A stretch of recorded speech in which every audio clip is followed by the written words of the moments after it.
I know that you've got some music coming out with Fowler real soon on Insomniac. I do. It's coming out next Tuesday, and I'm stoked. I'm super excited about that. It's gonna be a tune called "Old School" that he had kind of sent me an idea for it back in the summer, and yeah, it just sort of like panned out over like a course of sending some files back and forth. And Nick and I actually have known each other for years. I met Nick. He went to the same university as me. We both actually went to the University of New Brunswick. He was maybe like a year older than me, or a couple years older than me. But then yeah, so we kind of met back in about 2014, and we've written a couple songs prior to now. But this is probably the first one that's going to be coming out that we've finalized and finished and put the stamp of approval on it. And so, yeah, I'm super pumped about this. It's kind of a cool blend of our tech house sound and electro house sound, and yeah, it's Knowing that that you're from East Coast Canada, I wanted to make sure that at least one of my questions tonight would be geared towards that area. So I actually called up Fowler and I said, well, I was going to go ahead and ask something that was East Coast specific. What should I be asking? there we And go.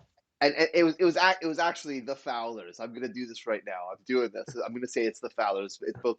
It's Morgan and Nick together. And this is what they came with me. They came. They said you should ask him about Greco donair sauce and if he's into it. Oh yeah, man. I mean, I think everyone needs to be into donair sauce for sure. How big And I are mean, donairs on the East Coast? Like, is it a nightlife thing that's associative? Is it just it's everyone? Does it yeah, matter I the mean, demographic or? yeah, it is kind of your drunk food for sure. It's your after the bar. Yeah, it's a greasy meal. You never really feel too amazing afterwards, but it definitely is. It's a treat. You got to treat yourself. It's like poutine, man. You got to treat yourself every once in a while. Great in your And mouth, not so awesome in your belly. oh, oh yeah. Right. Yeah, like Taco Bell. No, but way better than Taco Bell. I shouldn't compare it to Taco Bell, but no. And it's funny.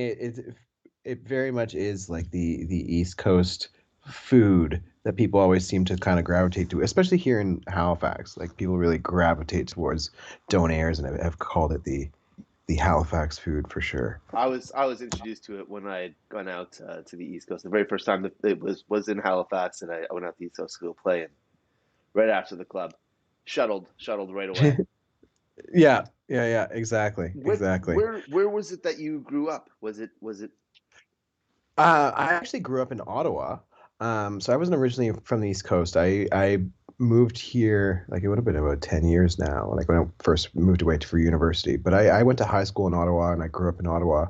Um, yeah, came out here for university, and then I spent a couple years actually in Korea after university. Then spent some time in California, and then ended up moving back to the East Coast and kind of have been stationed in Halifax ever since for like the past 3.5 ish years now. Halifax has been my home, so I'm very much kind of been traveling around a little bit, but it's been a fun journey, and I really am happy to kind of like champion Halifax now as sort of like the home of Cloverdale specifically. It's kind of where this project has kind of gotten its start and where it's routed in, and yeah, I love it here actually. It's a cool, really dope spot. Halifax is gorgeous city, incredible people, dynamite food, great party scene. Yeah, man. Yeah. What's great, what like really gravitated me towards Halifax. So I had prior to Cloverdale, I was doing bass music and dubstep under another name, AWOL, and I kind of like toured around a little bit doing that. And so one summer I got booked for a couple of the East Coast festivals out here, so like Future Forest and Evolve and a couple other East Coast festivals out here, and did them all. And I'd met so many people throughout the summer, and I was like, wow, like there's like a really sort of vibrant electronic scene on the East Coast right now. And then I had known a couple other producers in Halifax that had this awesome studio space downtown where they all had rented out these individual rooms, and everyone kind of had their own little studios downtown. And I was like, wow, there's like a really tight knit group of producers and a really awesome community for people to sort of like share feedback and learn and bounce ideas off each other. And so I was like, man, I kind of just want to live here. And at the time, I was sort of, What year was this? this would have been 2017, 2018, around then. So I moved here in the, would have been September 2017. I moved here. Um, and so it would have been that summer, I guess, was when I was playing those festivals and stuff. Where was it that electronic music first had its vampire bite with you? Um, I mean, it would have been like, see, I think I grew up in high school listening to, Daft Punk, and I remember hearing some of those earlier like Justice records and stuff. I had a buddy of mine who's was sending me, Mastercraft stuff, and like I was really into it. But I was a metalhead in high school, and I was like into punk music and metal music, and I played in metal bands, and I had like a sort of like a recording set up in my basement, for people to come over and like come record their gear, and so I was like a nerd in that aspect What were throughout you in the my. band? I played guitar and I played bass. Okay. Yeah, and it was a ton of fun. We were just kind of flying by the seat of our pants, and like at the time, I never really like considered music as like a career option. Really, it was definitely something that I was doing for fun, and I was like I quite like heavy as a hobbyist, and I really, really, really enjoyed recording music, and I enjoyed like yeah that whole aspect of it. Um, and so when I went away to university, I was also kind of around the same time that I started listening to more and more electronic music and more even like hip hop and everything. And I ended up, yeah, one summer just was like went and saw Skrillex and Zed's Dead and just started going to a bunch of shows. And I was like, wow, this is some of like the craziest music I've ever heard. Like this is mind blowing. I remember seeing Skrillex 2011 at Blues Fest in Ottawa and being like, okay, this is something unlike anything else. I cannot like wrap my head around any of this. It was so nuts and so mind blowing. And so then, yeah, I remember being in university thinking, well, I don't have my band anymore. I don't have all these other people around that I need to like coordinate to try and make music. Maybe I can try and make music on my own in my dorm room kind of thing. And so I just started puttering away at FL Studio, and that would have been kind of how many years ago? 2012, 2013, and just never stopped since. I actually made the switch to Ableton probably like maybe 4 or 5 years ago, and yeah, it's just been a wild journey. I feel like I've produced every genre under the sun since then, and yeah, it's been a ton of fun. Has going through the different genres, has that assisted you? Do you find that you are ever borrowing concepts from one genre and applying it to another? Oh, all the time, all the time. Breaking It's those like rules? yeah, and I think like all the things that I've learned, for years I was producing a ton of like really aggressive bass music, dubstep and electro house and stuff like that. And now writing tech house, like I find like my especially how I approach mix downs and polishing off a song, I still kind of apply a lot of the concepts that I did with the heavier music, but onto more groovier sounds and stuff. So I'm still trying to push things kind of to the limit, make sure they're nice and loud and crispy and like cutting through. And yeah, I definitely have applied a ton of the tactics and skills, especially from producing.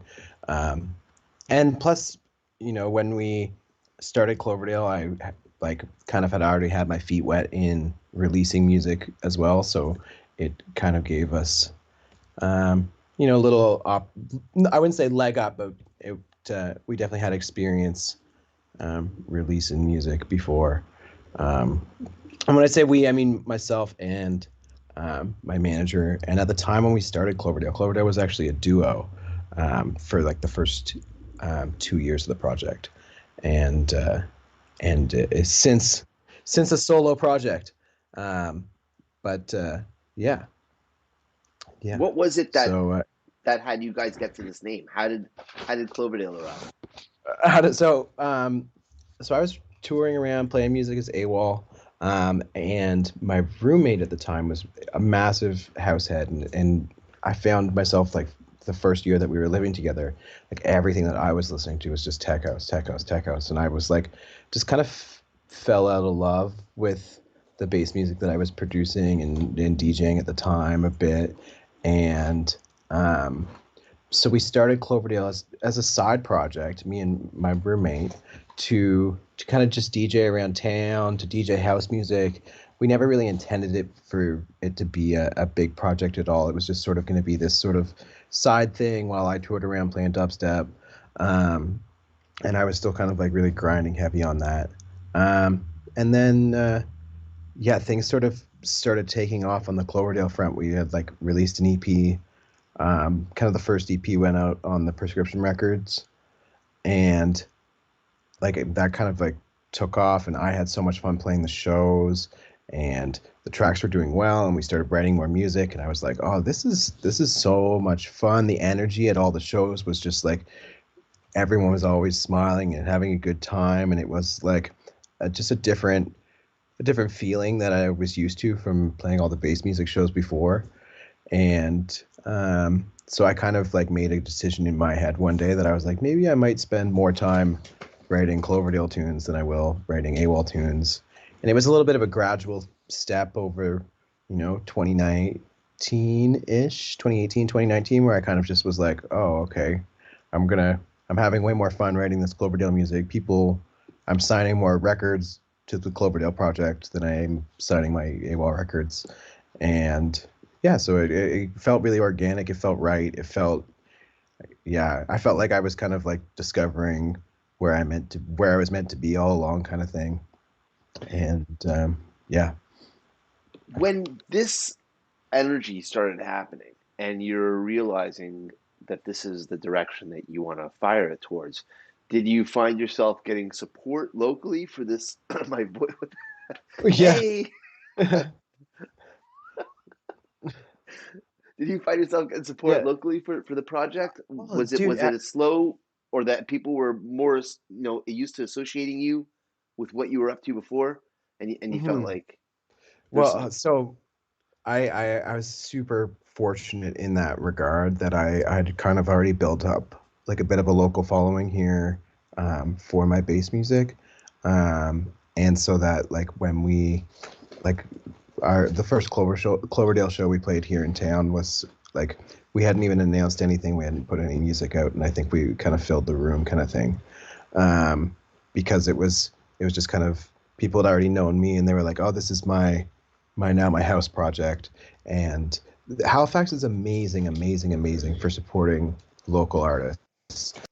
They really like you can fill like I mean, pre-pandemic, easily fill a room with like 400 people on a locals only bill. Like they really will show up for local artists and support local artists. And so I like have to shout out Halifax big time for being incredible supporters of the Cloverdale project. And like they really like helped things get off the bat early on, and they're great for that. So massive shout outs to the Halifax home. Would you say that the energy that is happening in Halifax, not on a musical like like rock or reggae or hip hop, or I Mhm. mean specifically towards electronic music, this vibe that's out Mhm. there that's happening now that you've traveled around and you've done the shows in other places, do you find that the differences, and what would you identify those differences as? Yeah, it is totally different. I think, yeah, here like people are less phased with like status and notoriety, and like there's less ego out here. I find about like who like people are willing to gas up like everybody and anybody who deserves it. And like the fact that it'll be someone's third time playing a show, and they'll get everyone out, and the whole crowd will just be going nuts for the opening act. And you don't see that everywhere, and you definitely don't see, yeah, I don't see that you see like shows getting sold out with like locals only, and just crazy energy for non-touring DJs. And I think that just shows that people here just are in it for the music. They love the music so much. That it doesn't matter to them, like, who, if it's, some major headlining act, or if it's, buddy down the street. Like, they're just down for a good time and down to hear some awesome music, and are really supportive in that regard. So it's special, I find. And it definitely, I think sometimes people here don't realize like how awesome it is here, um, and how lucky they are to be able to play some of these massive shows for yeah, and have a good time. And obviously, all pre-pandemic, so I'm anxiously looking forward to things opening back up. What has how do you think that I'm going to actually get right to it because you brought it up a couple times, and it's something that I do like to talk about because I'm curious. It's a curiosity. It's a bit like artists looking out after artists. People looking out after people. Yeah, yeah. The pandemic has it been how's that been for you? What's been going on? How's this affected music, or has it been affecting music? Yeah. Has your vibe Um. stayed strong? Are you still? Oh yeah. I actually, I've kind of been more excited now than ever. It's kind of been this weird. My biggest releases have come out during the pandemic. I've kind of picked up the most traction during the pandemic. I've used the pandemic as like an opportunity to just keep grinding away. Like, there was no slowing down at all. Aside from like the fact that shows, but we were just like, okay, let's just, start doing streaming and start focusing on more videos and just releasing as much as we can and producing as much as we can, and just like, yeah, really using it as an opportunity. I feel like some artists may have used it as an opportunity to like maybe take a breather. Um, but I feel like I feel like I'm just getting going. I was like, now's like the perfect opportunity to just go full speed rather than to lay off the gas. And hopefully, when shows are back up, we'll see how fruitful all this work has been. But I've been having so much fun, and it really has been like an amazing time, and it's been so rewarding. And even to have like a couple of these releases, do quite decent, despite there not being any DJs playing shows and whatnot, has been quite exciting. And so now I'm just kind of, yeah, gonna keep on grinding, no slowing down anytime soon. And yeah. You brought up having fun. I like to check out your stories on Instagram. Oh, thanks, Yeah, man. really, really well assembled. Great curation. Good idea. Good vibe. Look, and it obviously every time I'm watching it, it looks like you're having fun. You can feel the energy coming through the screen. One of my favorite That's things me. that I do like because I'll tell you this is a bit of a like maybe it's a I don't know it's not the best but sometimes I have an idea in my mind where I'm like what's happening here that there's not enough focus on the music or the tracks but more about the brand of just the artist itself. So I don't know Mhm. what's being played, but it's this that's what's playing, and so it's that. Mhm. When I'm on your Instagram stories, you're shouting out tracks from other producers. You're labeling it, you're going back and forth, you're posting the artwork, you've got your own countdown happening. How were you doing this from the get-go of your social media? Was this something that picked up steam for you along the way? Yeah, well, so it started so what I do is I try to update, and as a DJ, as DJs always, we're just trying to dope tunes. We're trying to share all these music that we find. Our job as DJs is to search through and curate tunes, and like that is what we're there for. And so like what I do is I just pick my three favorite songs that I find every week and do up a little post about them. And it started out more, I was just updating my Spotify playlist. And then I was like, okay, well, rather than me just being like, okay, I posted some new songs in my playlist, like, why don't I actually, like, I love these songs, they're sweet. Why don't I actually kind of gas up these artists? Really, like, because I would appreciate if anybody else did that to me, and I would appreciate if they were sharing my music and stuff. And so I think it's a great opportunity to, share some music and gas up these artists that have been working their asses off and producing some awesome music, and I know a lot of my followers and fans like really appreciate the, me sharing my picks and kind of doing the digging for them. So yeah, I try to have a lot of fun with it. Try and stay pretty consistent and try and do it every Friday and put up my top three new releases and whatnot. And yeah, I'm glad you've been enjoying it, dude. It's been Thanks, dude.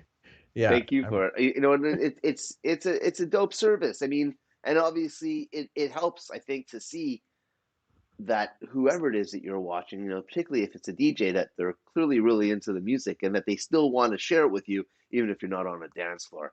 This is awesome sauce, right? oh, that's it, man. Yeah. I listen to this music all the time, no matter where I'm at. Like it's what I live and breathe, and it gets me so excited and fired up. And so I'm so excited to share it. And I feel like, whenever you find it an awesome song, like, what do? You send it to three friends. You're like, Jude, check out this song. Like, that's what, anytime I find an amazing song, I send it to five of my buddies, and I'm like, this is the craziest song I've heard this week. And then we all just geek out in the chat for a little bit. And I'm just doing that, but like sending it to everybody. So it is fun in that regard. Are you ever sitting down and deconstructing the music that you're coming across that you really love? I Oh, mean, like sitting down on live and trying to break it apart, be like, holy shit, like how did this happen? Maybe try and yeah. figure it out.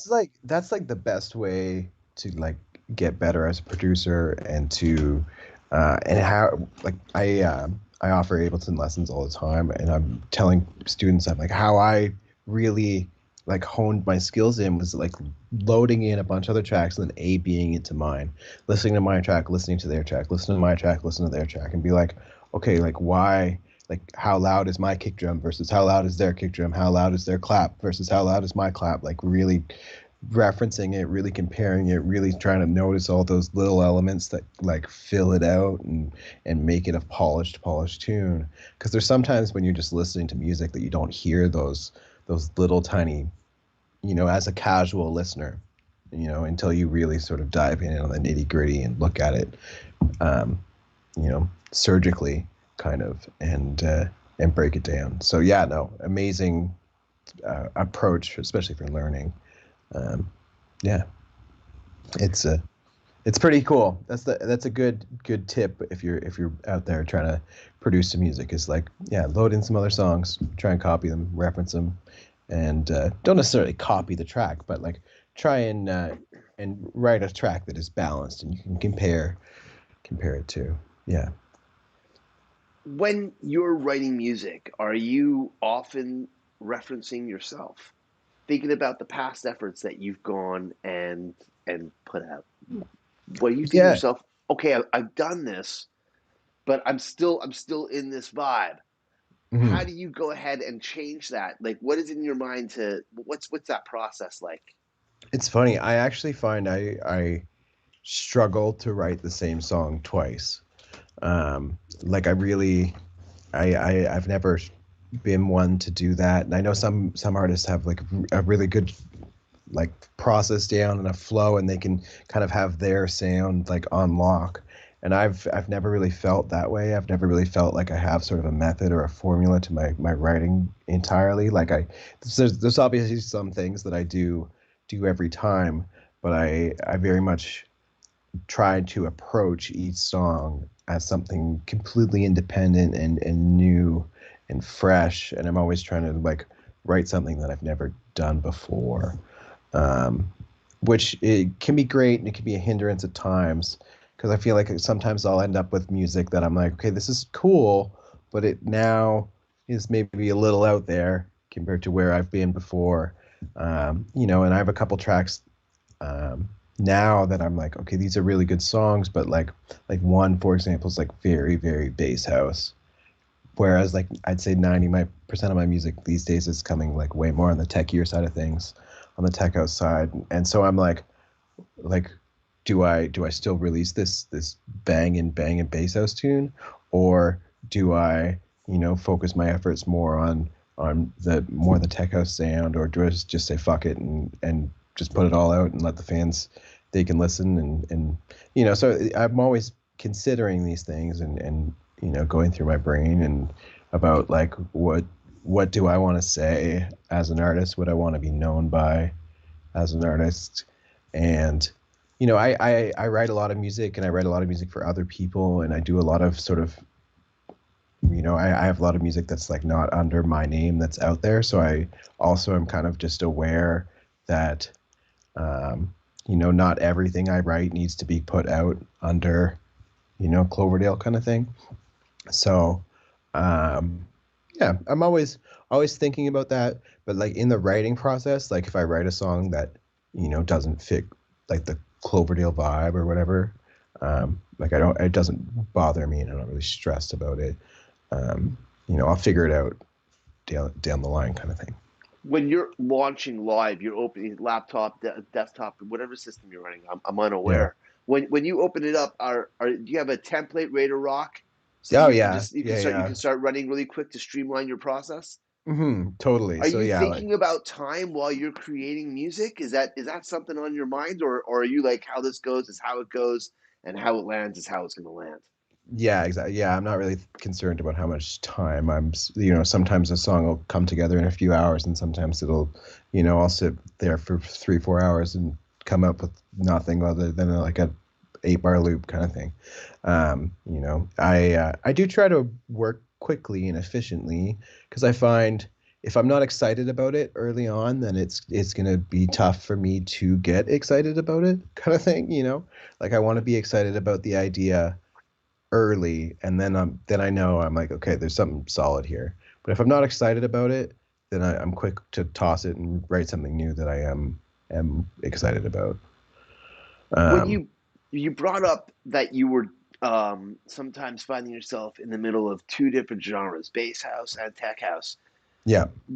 What would you say, if you could highlight the differences between the two genres? What would you say those differences are? Um, well, I mean, for like how I focus it, I find the tech house stuff is far more groove oriented, bass line driven. I find the drums and the percussion reel are full. You have a real big full percussive groove, and like it's very sort of flowy. Whereas I find your bass house music is a lot more like jump up and down, kind of a little more polished. The sound design's a little more outlandish, um, a little more wild, and yeah, little little more aggressive. So yeah, but and Cloverdale always since day one has kind of straddled that line and tried to straddle that line between bass house and tech house, and have sort of these bass house sound design elements mixed over top of some like more techier grooves. And like I like for bass house, it was probably some of the first house music that I was so super excited to be DJing and playing. Um, and like even back when I was doing dubstep sets, I would always play a house section in it, and it was be playing Joyride and Abstract, and even some Mala tunes and whatnot. And so it's it's no surprise that I've kind of like landed here in this sort of like balancing straddling lines. Like I look up to someone like Joyride example for an example so much. Like he is one of the best in terms of producing and sound design and mix down and groove and attitude and style and do it yourself. Like the guy is a wizard in that regard. And yeah, but I also have a ton of respect for the more um, you know, I don't want to say old school, but the more, traditional type tech house, the more underground kind of tech house style as well. Kind of trying to blend a bit of the two to bring things back into the future. I don't know. That's kind of been my take on it. It's been a lot of fun landing where I've landed, and I over the past year have really felt like, oh, like I'm very excited about where the music that I'm writing right now. I feel like it's kind of finally getting to the point that like this is the music that I've always wanted to be writing. Whereas in the past, I felt like I was always like I was never truly. It wasn't to the caliber that I really wanted it to. I was like, yeah, this is good. People like it, and like it's doing okay. And I was I knew that it was the best that I could do at the time. It was the best thing, the best of my abilities. But yeah, over the past year, I've been like, okay, now the music that I'm producing is like my some of my favorite music to listen to, kind of thing. And so that has really been a great on my mental health for sure, because I've started to feel a lot more confident in that area. Um, and and now I know, like, I know I'll be able to write another great song. Like I have that sort of confidence that, it might not be tomorrow, it might not be next week, but like I have the tools in the toolkit to do it again, hopefully. Are you feeling the energy uh, from people that are at home, online, that are getting the streams? I know, for example, there's some streams where we're able to clue in and tune in and see the audience, if you will, people that are at home Hmm. in their living room Hmm. or in a room in their house somewhere, and they're cutting Yeah, rug. yeah. Um, are you feeling this energy that's happening? Obviously, Yeah. it's not the same as being live. I don't know if anything is, but just because it's not the same doesn't mean that it's not awesome. Or is it not awesome? How do you feel? I mean, I've been having a lot of fun, and all the live streams that I've done have been a ton of fun, and it has been great to kind of interact in the chat and see all the people. When you drop a crazy song, you see the chat popping off. I'm like, wow, okay, like this is cool, and you are still getting some recognition for the work that you're doing, and you do see people, like, yeah, and I mean, like, even just sharing stuff on social media and sharing tunes and clips and stuff of stuff I've been working on, or live stream clips, and seeing people's like comments and reactions there, and seeing all the people that are buying and sharing the songs and stuff, like that to me is awesome. And I know that people are out there listening and enjoying, and I am getting more DMs every day, kind of thing, and I'm like, wow, it's so amazing, and I'm so grateful to that people are kind of hearing this crazy club music during a not crazy club time, and it's hitting them and resonating with them, and I'm having a blast despite not actually being able to get out there, but it definitely has been one of my best years personally in that regard. But yeah, I've been Prior having to fun. all of us getting stuck inside together, when we were Hmm. all allowed to be out there and doing stuff, when you were running around, what would you say were some of the, besides obviously the number one answer, at least for me, if I would ask you what were the joys of touring for you? Cle- Clearly being in front of a mixer and being in front of people and having that, Yeah, yeah, yeah, that is that's number it, one. man. But what would you say were some of the other joys that you were experiencing? What were some of the things that you were able to take home after the shows were done that would stay with you, that would bring awesome feelings inside?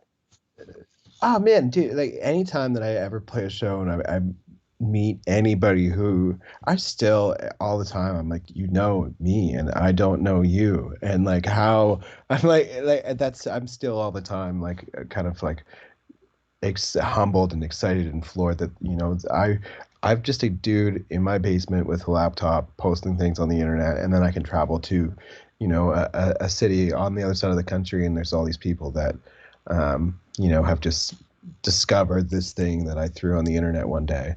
And so yeah, I'm always still fascinated and humbled, and um, it's so awesome to meet all those people and have conversations and like learn who their other favorite artists are, and find that we have all these other friends in common. And yeah, it is the the best scene for that, I think, for sure. It's yeah, I just love talking to people and talking to people about music, and if we can chat about house music, we'll chat for hours. Are you a foodie?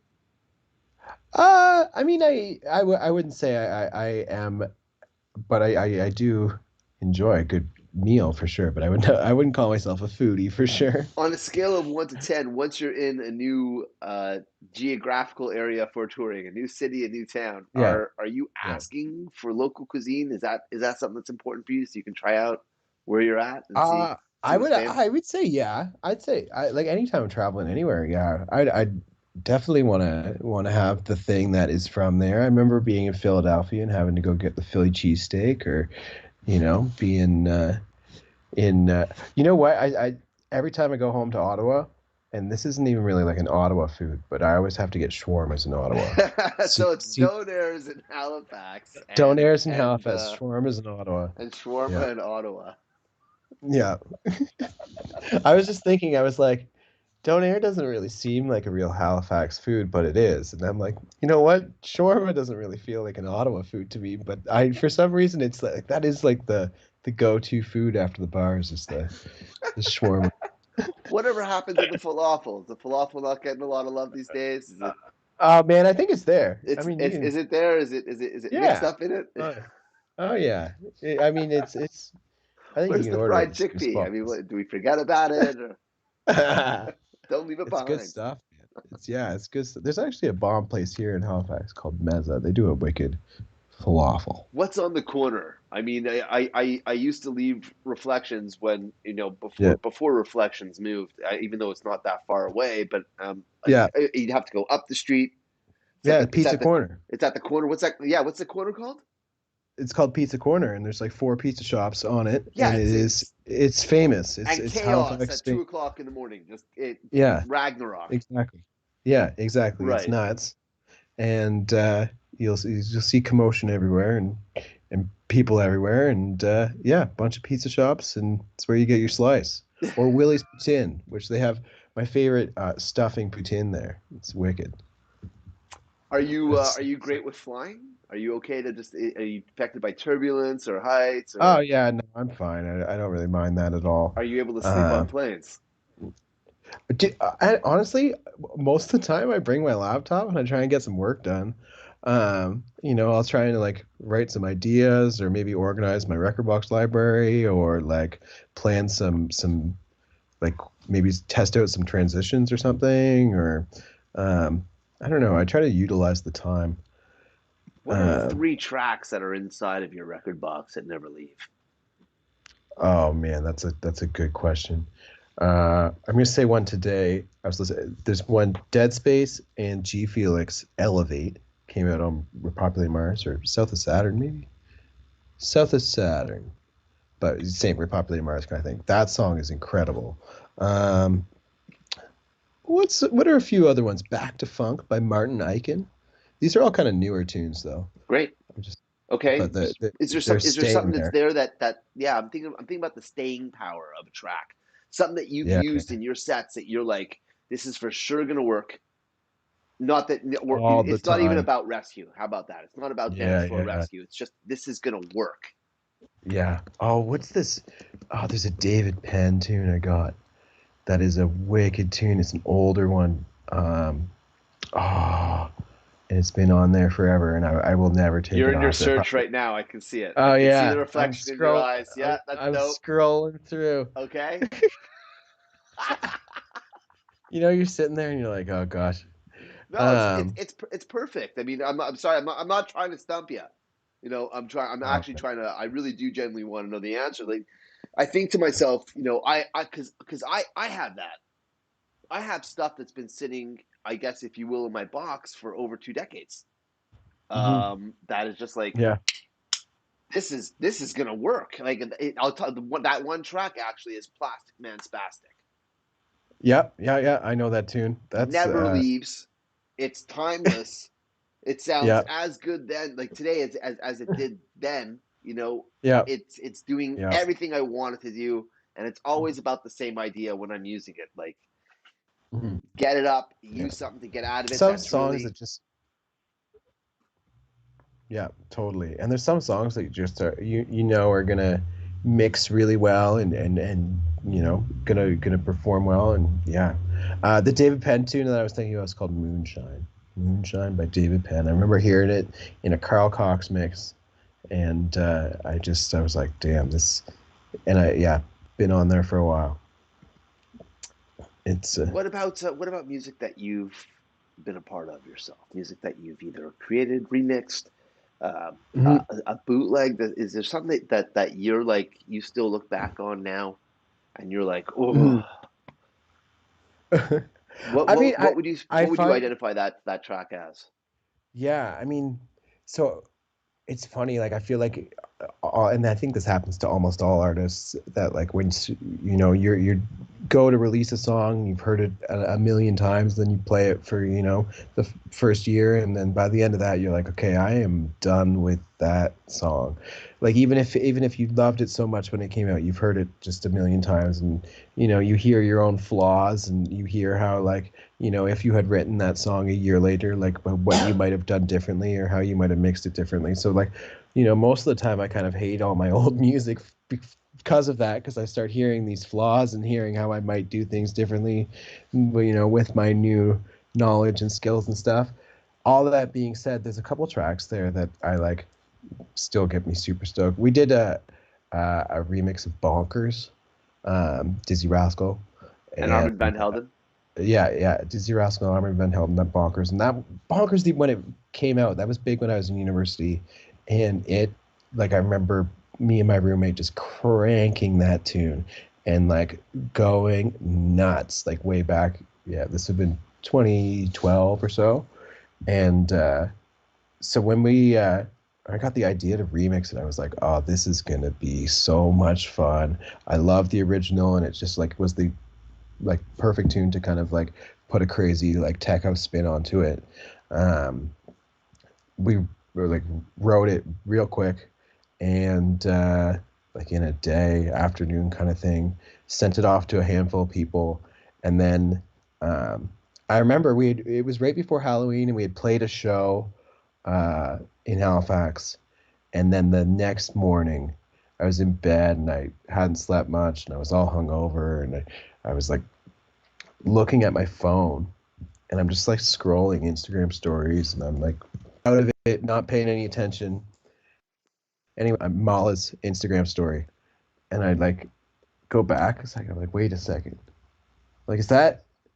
Oh my gosh, he's playing my tune. He's playing Bonkers. And I'm like in bed, like all hungover, all like not feeling great. And yeah, I almost had a panic attack and I was like, holy shit, like that's so crazy. It's so wild. And he had played it the night before.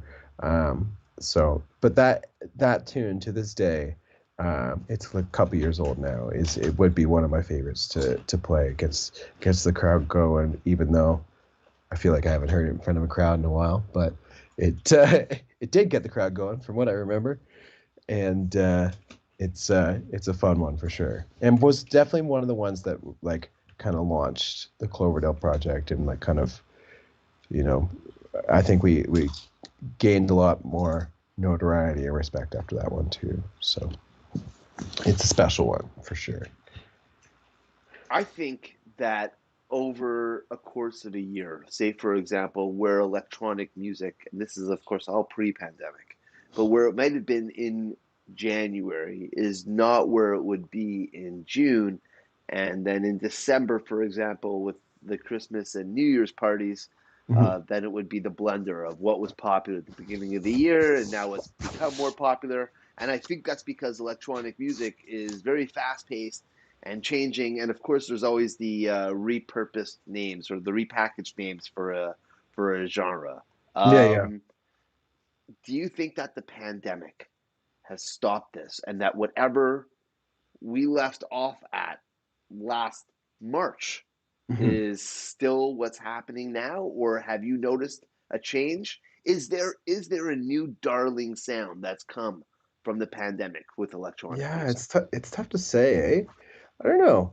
I there are like there's some artists that I've seen do incredibly well during the pandemic. I got to shout out young John Summit, who has just had like an absolutely insane 2020 and really sort of been pushing his sound and this like really awesome polished tech house super. I don't even know how to. It's like it is when I think of tech house now in 2020, I think of John Summit, and I think of that his rolling bass lines and his super crisp percussion and stuff, and he's really doing an excellent job for kind of championing some of that new sound on that front.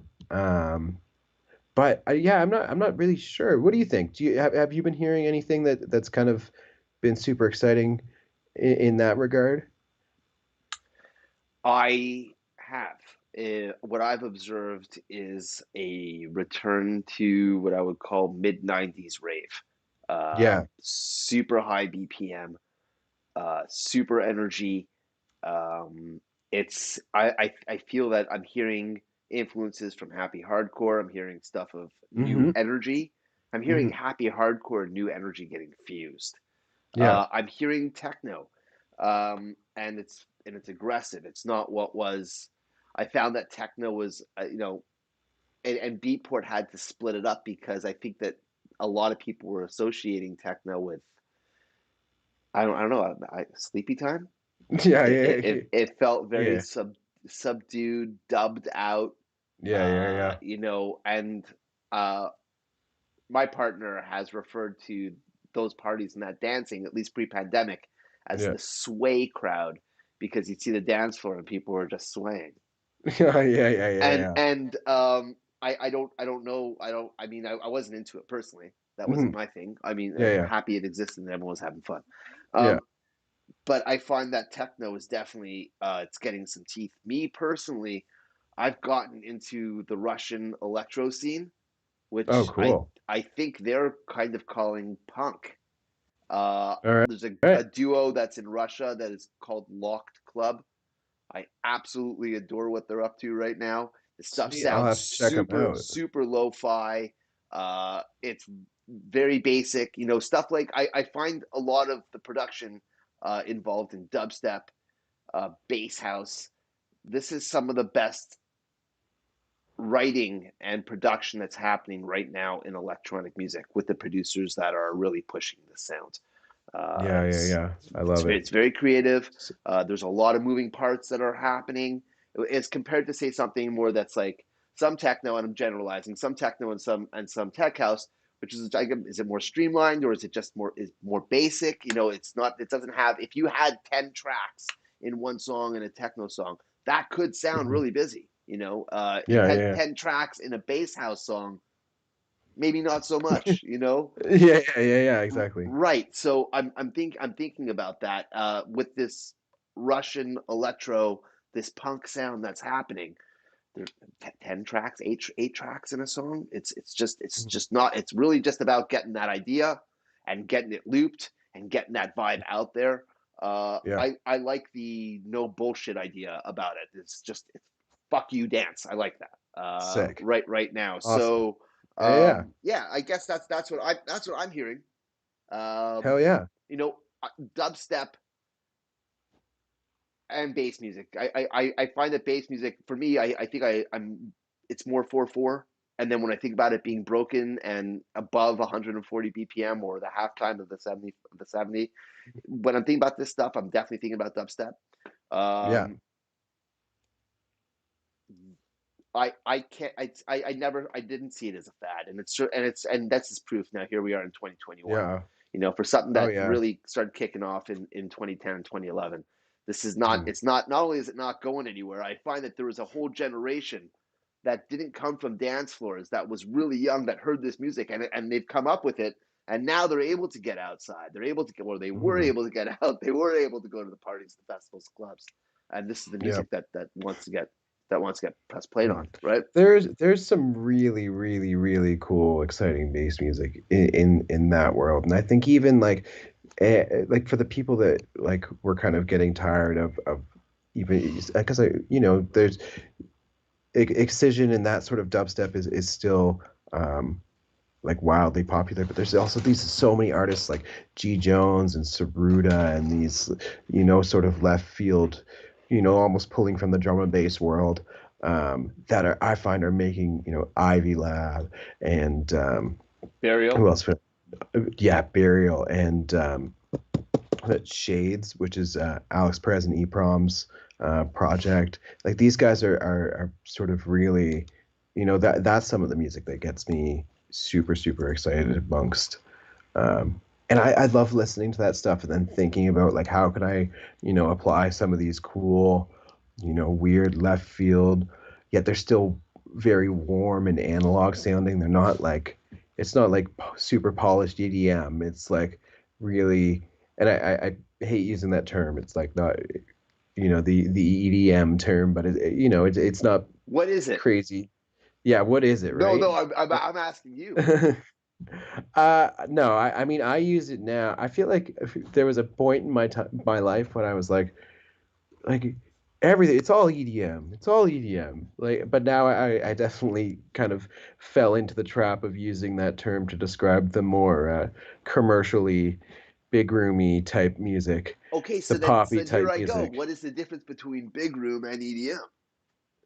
Well, I mean, I think those are the same This is what people now. think about, right? But I mean, Like techno is its own thing, yeah, and dubstep is its own thing, and house music is its own thing, and then there's EDM. yeah, yeah, yeah, exactly. Right. Whereas like when I first heard the term EDM, like in 2013, 2014, I thought of it as an umbrella term that like all everything, this is all EDM, but now it seems like that term is used to describe a very specific style of music, which I think is kind of funny because it literally just says electronic dance music. That's all EDM stands for. But yet, Right. Right. you say that to anybody who knows what's up, and it's not really what it means.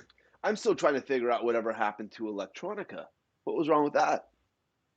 Yeah, that was a Well, cool name. yeah, that was a cool name. What happened with it? Didn't be like, yeah, Yeah, I that's don't not know. going to work anymore. Yeah. Yeah, it's and true, I, man. It's and I, so here's my big thing. I never get the memo. Did you yeah. get the No one did you told. get the memo? You know what No, I mean? Like no all one of a sudden it's told like that's how it is. Be like, okay. And I'm always to myself, me. where did that come from? Where did it emanate from? What's the source of it? Yeah, There's yeah, yeah. where's the rave Bible? Where's the rule book? I'm trying to here I am, Well, 20 years You later, I'm just you trying to gotta figure it write out. it, man. We need someone The rules of to. rave Yeah, there we go. by We got Cloverdale an and idea. Jello. Okay. Interesting collab. We're not gonna do music. We're gonna do a book. We'll write a book. There we We'll go. write a Now we're book. talking. Any shouts out if people want to come and check your music out, where would you want to send them? What would you want them to hear? Yeah, well, I'm just it's Cloverdale on all socials. You can just search Cloverdale on Spotify or SoundCloud or Apple Music or wherever you're searching up your tunes.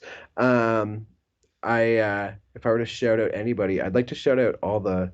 So I recently launched my own record label called Vibrancy, and so it's been so much fun having the opportunity to kind of hear a bunch of music from other people and then try and How have push we other. waited to almost the end of this episode to discover this key piece of information? Yeah, I don't know. We've been chatting away, but yeah, Time flies while you're having fun on Utility Room. exactly, man, exactly. But yeah, so this has been like the most fun project as of late. It's been kind of what I've been putting all my energy into, and so yeah, we've gotten some incredible demos. We just put out our first compilation, and on that we had the Hood Politics label had DJ Susan. We had Tombs. We had an amazing Spanish producer called Eleganto, who's quite new on the scene, but the dude has some of the most amazing, exciting tunes that I've heard, um, like this year for sure. And so we're going to be doing an EP with him soon as well. So that's really exciting. Um, and who else do we have in the con? We had local singles and Phobos and Stunned. We had a handful of gangs on our first little compilation, and people have been loving it. We've been getting a decent amount of support, and so I'm kind of just I'm in my happy phase because it's all going great, and people are loving it, and the artists seem to they've all been really enjoying it, and I can see them all connecting and chatting with each other now, and I think a couple of them might be starting some collabs with each other, and I'm like, oh, like this is just so cool to be able to bring all these people together, and give them a platform to to share their music and share their art. And I am an artist myself, and so I'm trying to provide to them what I would like to be provided if I was, so we really are going all out in terms of doing visuals for every track, and doing artist interviews, and doing videos with all the artists, and doing information graphics with all the artists. We're doing special merch drops with each release. So with this one, we teamed up with a local Halifax graffiti mural artist who kind of designed the artwork that, and so then we have this kind of printed on a limited edition uh, long sleeve tee that we're going to be.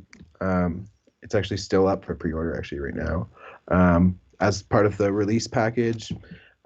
So yeah, we're having a lot of fun, trying to do this the best we can and have a lot of fun with it. And yeah, it's definitely been some of the most exciting stuff I've worked on lately, for sure. I've pounded through a cup of coffee and almost an entire glass of water. I haven't seen you take a sip of anything once throughout this entire show. I'm kind Are of you thirsty. not thirsty, dude? Yeah, I am. It's all good. I'll get some later. I don't have anything nearby. Absolutely love chatting with you tonight, man. Dude, this has Really been cool a catching swell, up. swell time, man, for sure. Oh, that's awesome. Swell, swell time. Real quick before we say goodbye, Hmm. projects that you've got coming up, either on the label or maybe with other labels. Is there something about to drop besides the mightiness of you and Fowler on Insomniac on February 2nd? Second, yeah, second. It's on a Tuesday. It's a Tuesday release. All right, Um, New Music Tuesday. New Music Tuesday. It's old school. After that, on the label, we're gonna have, and this is no one knows this yet, but we'll have an Eleganto EP, and then I have a couple more releases on Insomniac, a couple collabs coming out, and then I'm actually working on a really cool sort of EP type project right now for the spring. Basically, what I'm doing is I have a bunch of. Okay, did you hear "Hi, This Is Flume"? Like the I haven't.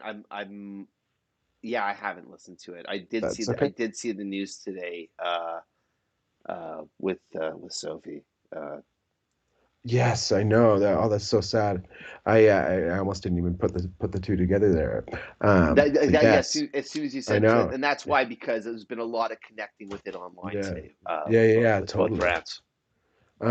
Totally. Anyways, yeah. But the High This Is Flume mixtape is, to me, was just sort of like, and I know for him it was just sort of like a collection of random things that he had on his hard drive that were all super weird and super out there, and he fused them into this 40-minute long incredible art project that like it really like it was out there and it was weird, and some songs were a minute long and some songs were 3 minutes, 4 minutes long, and it all blended together, and he had a whole video to go along with the whole thing, and it all was just this incredible piece of art. And so I really kind of have been so inspired by that, and so I'm planning to put together something similar, but with house music. um, and so when you listen to it, it'll flow like a set almost. It'll flow like a continuous 30-minute piece of music.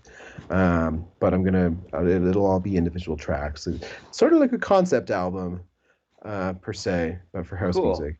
And I'm surprised that you don't see more of this, because I really feel that house music is built to be mixed, and it is produced to be mixed with other music. And so I'm just going to produce it mixed, pretty much as if it all flows in.